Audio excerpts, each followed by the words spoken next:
잘 지냈어요 모두 보고 싶었어 우리도 어쩜 이렇게 시간이 안 가는지 정말 버스 안에서 going 이불 속에서 going은 언제나 너에게 going. Assalamualaikum warahmatullahi wabarakatuh.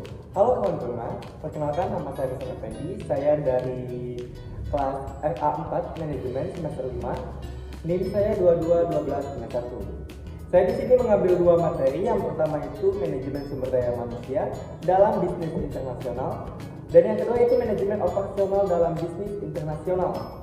Sebelum saya memaparkan materi, izinkan saya untuk menjelaskan sedikit pengetahuan saya mengenai bisnis internasional. Nah, bisnis internasional adalah kegiatan bisnis yang melibatkan transaksi perdagangan barang atau jasa, teknologi, modal, atau informasi antara individu, perusahaan, atau pemerintah. Bisnis internasional mencakup berbagai aspek seperti ekspor, impor, investasi asing, joint venture, dan kerjasama antar negara. Karakteristik bisnis internasional lintas negara. Operasi atau transaksi terjadi di berbagai negara. Perbedaan budaya melibatkan adaptasi terhadap budaya, bahasa, dan kebiasaan yang berbeda. Variasi hukum dan kebijakan harus mengikuti peraturan perdagangan internasional dan hukum lokal negara terkait. Resiko global menghadapi risiko nilai tertukar. Skala yang luas melibatkan distribusi, produksi, atau operasi yang lebih besar dibandingkan bisnis domestik. Contoh aktivitas bisnis internasional yaitu perusahaan Indonesia mengekspor kopi ke Amerika Serikat, merek global seperti Nike memproduksi sepatu di Vietnam untuk dijual di seluruh dunia. Kerjasama investasi antara perusahaan teknologi dari Jepang dan Eropa. Ya, bisnis internasional berperan penting dalam memperluas pasar, meningkatkan keuntungan, dan mendorong pertumbuhan ekonomi global. Baik teman-teman, itu pemaparan materi yang saya ketahui mengenai bisnis internasional. Lanjut ke materi, yaitu mengenai manajemen sumber daya manusia dalam bisnis internasional. Ya, globalisasi telah membawa perusahaan yang signifikan terhadap peran strategis dan praktik-praktik manajemen sumber daya manusia secara umum maupun internasional untuk menunggu kesinambungan bisnis perusahaan di tengah persaingan global yang semakin ketat. Globalisasi secara nyata telah mendorong terbukanya peluang usaha lintas negara yang diikuti dengan meningkatnya persaingan untuk merekrut dan mempertahankan karyawan berkompeten secara global.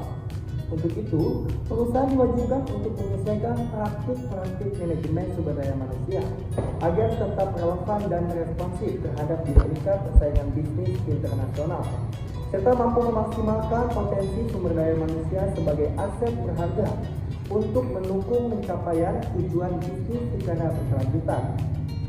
Beberapa adaptasi praktik manajemen sumber daya manusia yang perlu dilakukan meliputi perusahaan peran manajemen sumber daya manusia menjadi lebih strategis dalam membangun serta penerapan praktik-praktik manajemen sumber daya manusia internasional yang handal untuk tetap bersaing di kancah bisnis global.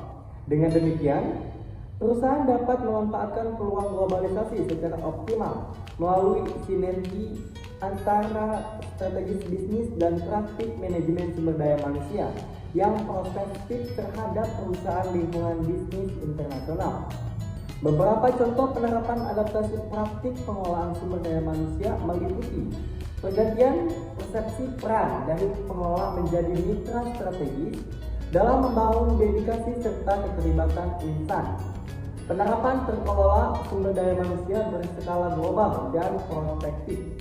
Pengelolaan talenta kelas dunia lewat penugasan ekspektasi serta implementasi praktik-praktik pengelolaan sumber daya manusia internasional non handal demi tetap bertahan di pentas bisnis global. Dengan demikian, perusahaan mampu bermanfaat peluang globalisasi secara optimal melalui sinergi antara strategi bisnis dan praktik yang dipengelola sumber daya manusia yang responsif terhadap perseran lingkungan usaha internasional. Baik, materi yang kedua yaitu manajemen operasional perusahaan internasional. Sangat penting dan sulit. Bisnis internasional menghadapi banyak tantangan utama, termasuk perbedaan budaya dan bahasa. Regulasi yang berbeda di setiap negara, fluktuasi mata uang, dan komplikasi dalam pengelolaan rantai pasokan global. Untuk mendapatkan keunggulan kompetitif, strategi manajemen operasional seperti inovasi, kepemimpinan biaya, dan diferensiasi harus ditetapkan. Misalnya, Air Asia menggunakan strategi biaya rendah untuk meningkatkan produktivitas dan menarik pelanggan baru. Teknologi juga membantu manajemen operasi internasional bekerja lebih baik, seperti dalam penggunaan teknologi informasi dan sistem peningkatan perangkat lunak untuk manajemen perusahaan. Teknologi memungkinkan perusahaan beroperasi di pasar global, dari membeli pemasok hingga menarik investor dan pelanggan secara keseluruhan. Manajemen operasional internasional membutuhkan perencanaan yang cermat, penerapan teknologi yang tepat, serta strategis yang dapat mengatasi tantangan global yang terus berkembang.